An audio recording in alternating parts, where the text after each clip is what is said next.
प्रिय विद्यार्थियों, हमें पुनः अपना अध्ययन शुरू करना है। कंडीशनल सेंटेंस हम लोग पढ़ रहे थे। कंडीशनल सेंटेंस मतलब शर्त सूचक वाक्य, जिस वाक्य में किसी तरह की कोई शर्त दर्शाई गई हो उसे ही हम लोग कंडीशनल सेंटेंस कहते हैं। चूँकि शर्तें अनेक तरह की होती हैं, इसलिए कंडीशनल सेंटेंस का ट्रांसलेशन भी अलग अलग नियम से पढ़ाना पड़ता है। आप लोगों को मैं 2 नियम इसके पहले पढ़ा चुका हूँ। उस दोनों नियम में एक पहला नियम है कि फ्यूचर टेंस की शर्त को दर्शाने के लिए, भविष्य काल में किसी क्रिया को किए जाने की शर्त दर्शाने के लिए, और दूसरा नियम हमने लिखाया है कि भूतकाल की किसी क्रिया को किए जाने की शर्त दर्शाने के लिए। और ये अब तीसरा नियम है। तीसरे नियम में थोड़ा सा ध्यान देने वाली बात है। यह नियम हर नियम से अलग है, पूरे ट्रांसलेशन के नियम से अलग है। इसको ध्यान देना होता है। देखिए, कंडीशनल सेंटेंस का रूल 3 जो है वो क्या है कि जब हिंदी वाक्य में किसी पद पर तैनात रहने के लिए, किसी स्थान पर मौजूद रहने के लिए या किसी विशेषण को कायम रखने के लिए भूतकाल की कोई ऐसी काल्पनिक शर्त दर्शाई गई हो जो वास्तविकता में बिल्कुल ना रही हो। बात समझिए। जब हिंदी वाक्य में स्टेट ऑफ बीइंग, होने की बात पर कोई शर्त व्यक्त की गई हो, कुछ होने की बात पर या कहीं होने की बात पर, उसे स्टेट ऑफ बीइंग कहा जाता है।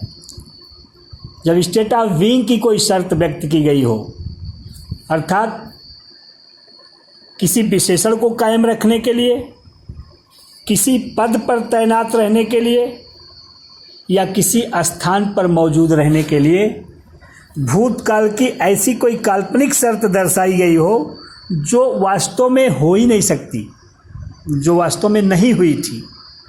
देखिए, मैंने लिखा है जो वास्तविकता में बिल्कुल ना रही हो, तो जो रही ना हो।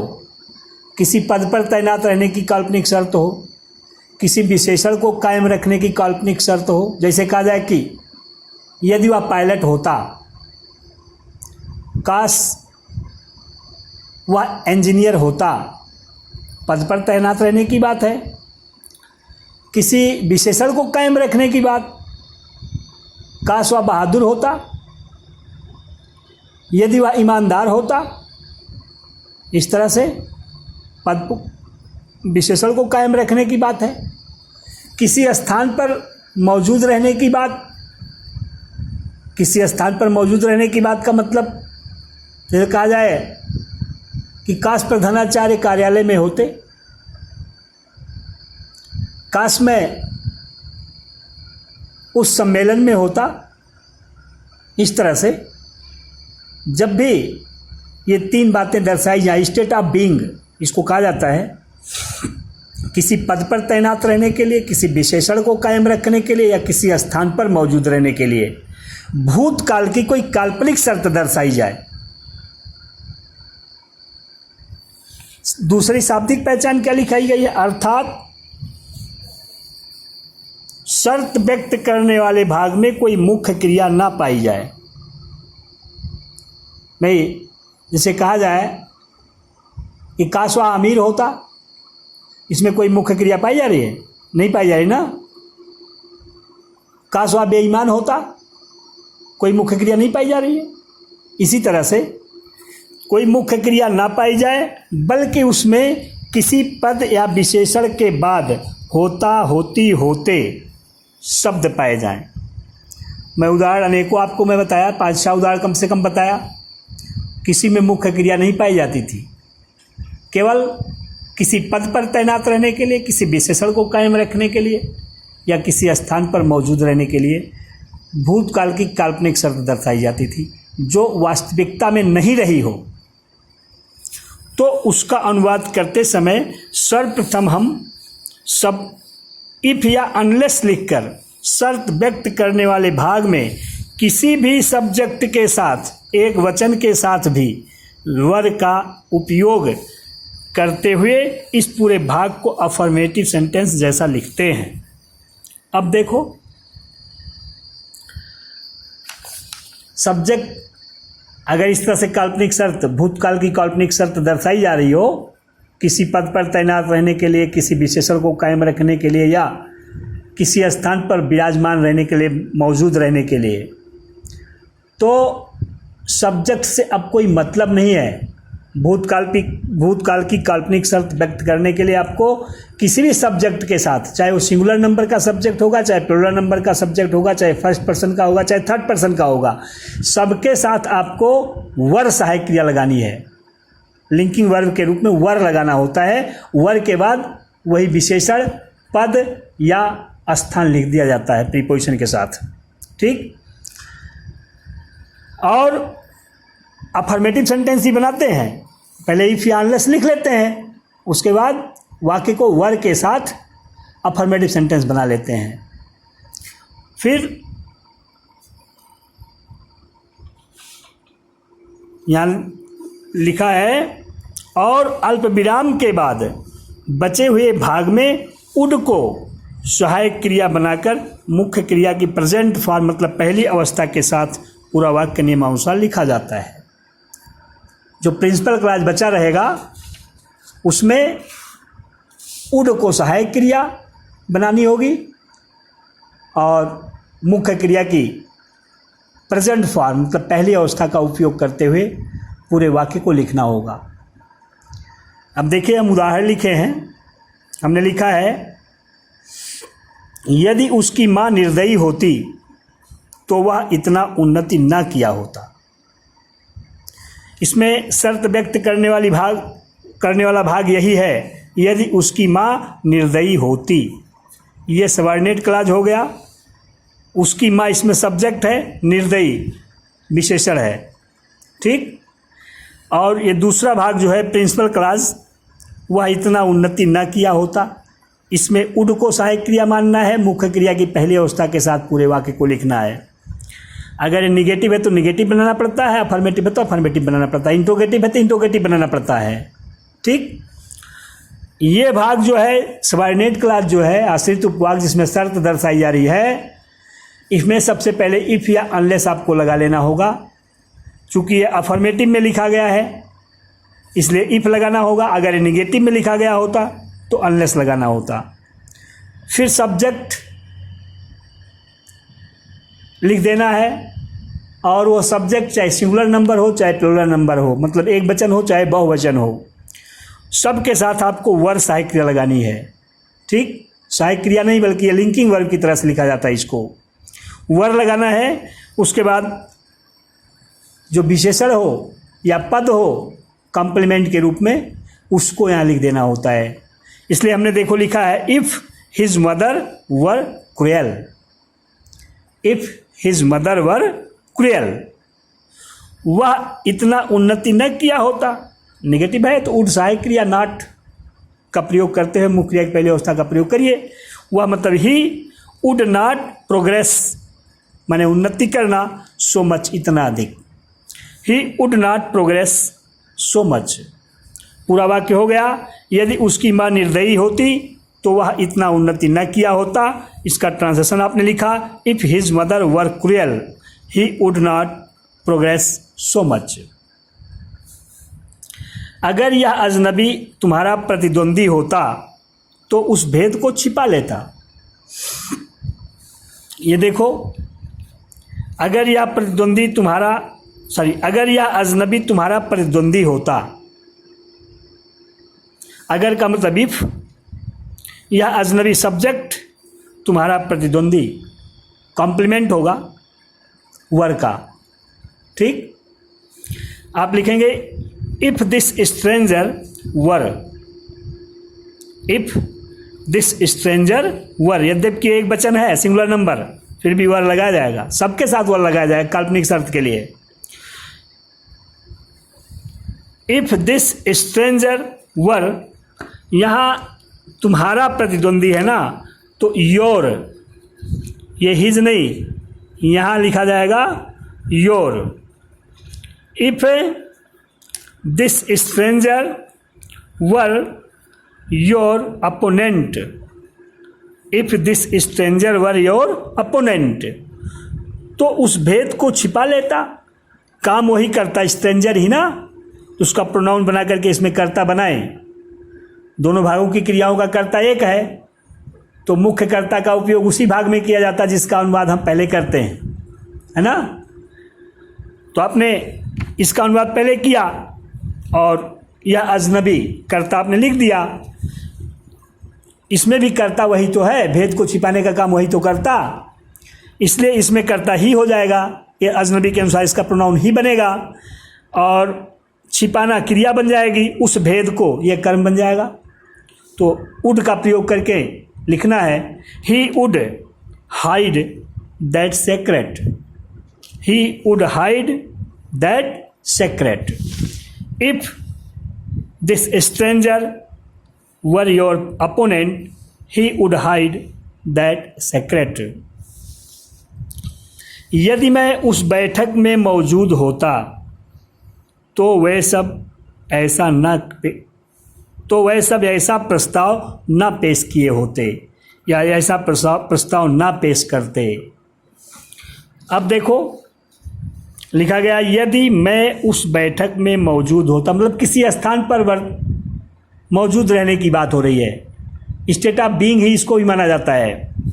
तो आपने लिखा इफ आई वर, आई के साथ वाज लगाया जाता है देखो, लेकिन यहाँ आपको मैं बार बार बता रहा हूँ कि काल्पनिक शर्त दर्शाने के लिए, भूतकाल की काल्पनिक शर्त दर्शाने के लिए सिंगुलर नंबर के साथ भी वर, प्लुरल नंबर के साथ भी वर, ये हमेशा ध्यान देना होगा आपको। ये तो मैं हाई स्कूल में ही पढ़ाया था शायद आपको। If I were present, if I were present in that meeting, यदि मैं उस बैठक में मौजूद होता तो वह सब ऐसा प्रस्ताव ना पेश करते, वैसा प्रस्ताव ना पेश किए होते। तो दे, वैसा मतलब दे वुड नॉट प्रेजेंट, पेश करना, they would not present such proposal. If I were present in that meeting, they would not present such proposal. अगला है, काश इंदिरा गांधी जीवित होती तो कश्मीर में आतंकवाद को मिटा देती। काश इंदिरा गांधी जीवित होती तो कश्मीर में आतंकवाद को मिटा देती। आप लिखेंगे if Indira Gandhi were alive, if Indira Gandhi were alive तो कश्मीर में आतंकवाद मिटा देती। काम करने का मतलब आतंकवाद मिटाने का काम कौन कर देता? इंदिरा गांधी कर देती ना। दोनों भागों की क्रियाओं का कर्ता एक ही है।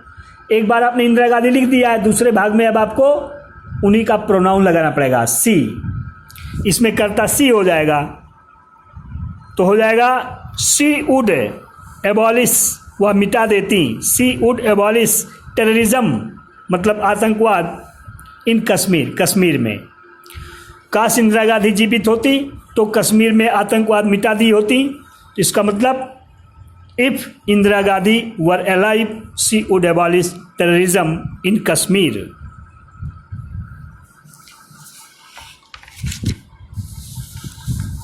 अगला है, यदि कमरा आरामदायक ना होता तो हम सब बाहर सोए होते। लिखा गया है, यदि कमरा आरामदायक ना होता तो हम सब बाहर सोए होते या सोते। तो यदि और ना दोनों पाया जा रहा है, इसका मतलब आपको अनलेस लगाना है, ठीक। और ये भाग अफर्मेटिव भी लिखा जाता है। कमरा एक वचन है लेकिन वर लगाया जाएगा। Unless the room were comfortable, unless the room were comfortable, यदि कमरा आरामदायक ना होता हम सब बाहर सोए होते। We would sleep outside, we would sleep outside. यदि बालिकाएं बुद्धिमान ना होती तो क्या पुलिस उन्हें गिरफ्तार कर लेती? ये देखो, यदि बालिकाएं बुद्धिमान ना होती, ये शर्त हो गई है। फिर इस पर प्रश्न पूछा जा रहा है, क्या पुलिस उन्हें गिरफ्तार कर लेती? आपको नियम नंबर फर्स्ट में ही ये सब बताया गया है कि यदि शर्त व्यक्त करने वाला भाग निगेटिव हो तो अनलेस लगा दिया जाता है और फिर भी उसको अफर्मेटिव ही अनुवाद किया जाता है। यदि प्रिंसिपल क्लॉज इंट्रोगेटिव हो तो इंट्रोगेटिव को पहले लिख लिया जाता, मतलब प्रश्नवाचक वाक्यों का अनुवाद, जो भाग प्रश्नवाचक में लिखा गया है उस भाग का अनुवाद पहले कर लेंगे, फिर कंजक्शन इफ या अनलेस लगाएंगे और नियमानुसार उस सबऑर्डिनेट क्लॉज को लिख देंगे। अब कामा लगाने की कोई ज़रूरत नहीं होती है, क्योंकि कामा इसलिए लगाया जाता है वहाँ कि जब आप सबऑर्डिनेट क्लॉज पहले लिखते हैं तो सबऑर्डिनेटिंग कंजक्शन पहले लगाना पड़ता है, फिर कामा लगा करके ही प्रिंसिपल क्लॉज लिखा जाता है। लेकिन जब आप प्रिंसिपल क्लॉज ही पहले लिख दे रहे हैं, सबऑर्डिनेट क्लॉज बाद में लिखना है, तो सबऑर्डिनेटिंग कंजक्शन लगा करके आप आराम से सबऑर्डिनेट क्लॉज का अनुवाद कर दीजिए, जो नियम है उसी अनुसार। इसलिए देखो, हमने पहले लिख लिया था कि यदि बालिकाएं बुद्धिमान ना होती तो क्या पुलिस उन्हें गिरफ्तार कर लेती। मैं इसको पहले लिखना चाह रहा था unless the girls were wise, लेकिन मैंने देखा कि नहीं, ये इंट्रोगेटिव सेंटेंस है, इसलिए पहले इंट्रोगेटिव सेंटेंस का अनुवाद करना होता है। उसे उड सहायक क्रिया मुख्य क्रिया की पहली अवस्था के साथ लिखना है।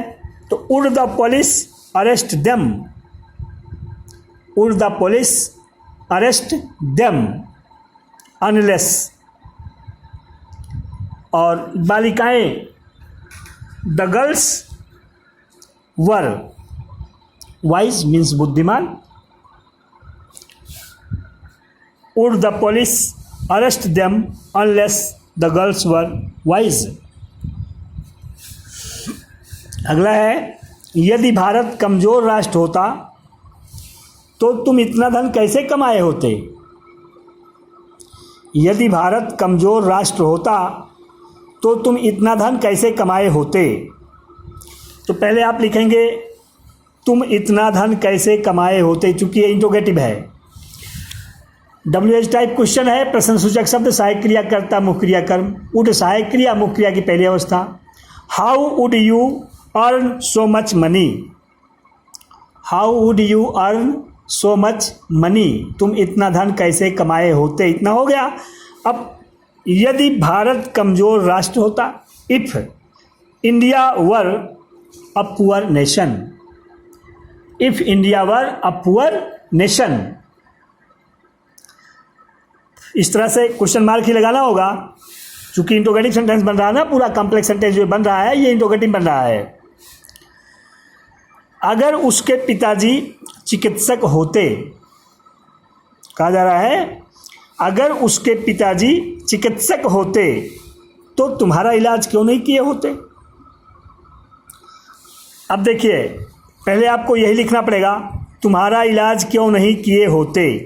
WH type question in negative है। उड को सहायक क्रिया मुख्य क्रिया की पहली अवस्था, लेकिन ये ध्यान देना कि इस भाग में कर्ता ही कोई नहीं है। कर्ता कौन है, इलाज क्यों नहीं किया होता, कौन क्यों नहीं किया होता, पता चला उसके पिताजी। दोनों भागों की क्रियाओं का कर्ता वही है, एक ही है, तो उसके पिताजी इसमें कर्ता बना लिया जाएगा। अर्थ हो जाएगा उसके पिताजी तुम्हारा इलाज क्यों नहीं किए होते। WH type question in negative. प्रश्न सूचक शब्द, सहायक क्रिया कर्ता नॉट मुख्य क्रिया कर्म। Why would his father not cure you, why would his father not cure you, उसके पिताजी तुम्हारा इलाज क्यों नहीं किए होते, इतना हो गया। फिर इफ लगा देते हैं, और चिकित्सक होते, चिकित्सक वही उसके पिताजी की बात है ना, तो ही प्रोनाउन बन जाएगा। इफ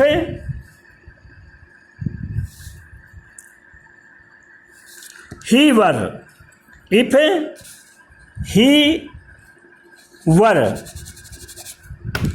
आपको लिखना पड़ेगा if he were a doctor. Why would his father not cure you if he were a doctor. अगला है, यदि वह लंगड़ा ना होता तो उसकी बैसाखी कौन छीन लिया होता। पहले कौन वाला वाक्य लिखना, इंट्रोगेटिव है। उसकी बैसाखी कौन छीन लिया होता, सहायक क्रिया, मुख्य क्रिया की पहली अवस्था। कौन के द्वारा पूछा हुआ प्रश्न है, अफर्मेटिव सेंटेंस वाला प्लेसमेंट ऑफ फोर्स लगता है। Who would snatch his crutches, who would snatch his crutches, उसकी बैसाखी कौन छीन लिया होता। अनलेस, यदि ना, ये यदि और ना है इसलिए अनलेस वह लंगड़ा होता, he were lame, unless he were lame. Who would snatch his crutches unless he were lame. अगला है, काश प्रशासन सतर्क होता तो इस भीड़ को कौन प्रोत्साहित किया होता। ये भी कौन के द्वारा पूछा गया प्रश्न है, पहले आप बाद वाला लिखिए। इस भीड़ को कौन प्रोत्साहित किया होता, उड सहायक क्रिया, मुख्य क्रिया की पहली अवस्था हो जाएगा। Who would encourage this mob, who would encourage this crowd, who would encourage this crowd. If प्रशासन सतर्क होता, the administration were alert. Who would encourage this crowd if the administration were alert. इस तरह से ये कंडीशनल सेंटेंस के 3 नियम आपको मैं पढ़ाया। ठीक, 3 नियम में आप जो कुछ सीखे वो सब ऐसे ही होता है जैसा आपको बताया गया। एक नियम इसमें और पढ़ाना पड़ता है कंडीशनल सेंटेंस में, और बहुत से टीचर्स पढ़ाते हैं इस चीज़ को, लेकिन मैं आपको ये पढ़ाऊँगा नहीं, क्योंकि वो सीधी सी बात है कि इन तीनों नियमों के अलावा, इन तीनों नियमों के अलावा यदि अन्य तरह से कोई भी कंडीशन लगाई गई हो तो उसे जीरो कंडीशन का वाक्य कहते हैं। जीरो कंडीशन का वाक्य उसे कहा जाता है, और जीरो कंडीशन के वाक्य में कोई अलग से नियम नहीं लगाया जाता है। जैसा वाक्य लिखा रहता है वैसा ही उसका अनुवाद कर दिया जाता है, इफ़ या अनलेस लगा करके, तो उसे जीरो कंडीशन का वाक्य कहते हैं। जीरो कंडीशन के वाक्यों में ज़्यादातर सार्वभौमिक सत्य बातें होती हैं। जैसे कहा जाता है यदि भूकंप आता है तो पृथ्वी हिलती है, जैसे कहा जाए कि यदि भूकंप आता है तो पृथ्वी हिलती है, तो दोनों वाक्य प्रेजेंट इंडेफिनिट टेंस में आप ट्रांसलेशन कर दीजिए। अगर कहा जाए कि अगर हम कोई पत्थर आसमान में फेंकते हैं तो वह नीचे ही आता है, तो ये सार्वभौमिक सत्य बात है। और कंडीशन जैसा लिखा जा रहा है तो जिस टेंस में जैसा लिखा गया हो वैसा ही लिख दीजिए। जैसे कहा जाए यदि वह जाना चाहता है तो उसे जाने दो, यदि वह जाना चाहता है तो उसे जाने दो। If he wants to go let him go. मतलब कहने का क्या है, यही 3 नियम जो थे वो अपवाद भरे थे। बाकी अगर कंडीशनल सेंटेंस इस तरह से लिखा गया हो कोई जो इस तीनों नियम में ना टैली करता हो, तो आप इफ़ या अनलेस लगा करके उसे बिल्कुल वैसे ही लिखने की कोशिश करिए जैसा वो लिखा गया हो। ट्रांसलेशन के ढेर सारे नियम आप जानते हैं, किसी न किसी नियम का वो ज़रूर होगा। धन्यवाद। अब अगली वीडियो में आपको मैं डिग्री बताऊंगा, डिग्री पढ़ाऊंगा, और डिग्री में ट्रांसलेशन के तो केवल 3 ही नियम होते हैं, लेकिन मैं आपको डिग्री में 9 नियम पढ़ाऊंगा, जिससे आपको इंटरचेंज ऑफ डिग्री भी पता चल जाए कि पॉजिटिव डिग्री के सेंटेंस को कंपैरेटिव डिग्री में कैसे बदलेंगे, सुपरलेटिव डिग्री में कैसे बदलेंगे, या सुपरलेटिव डिग्री के वाक्य को पॉजिटिव डिग्री में या कंपैरेटिव डिग्री में कैसे बदलेंगे, ये आपको पता चल जाएगा। अब जब हम पढ़ाएंगे आपको 9 नियम डिग्री में पढ़ाना होगा, फिर अगली वीडियो में उसको बताएंगे। धन्यवाद।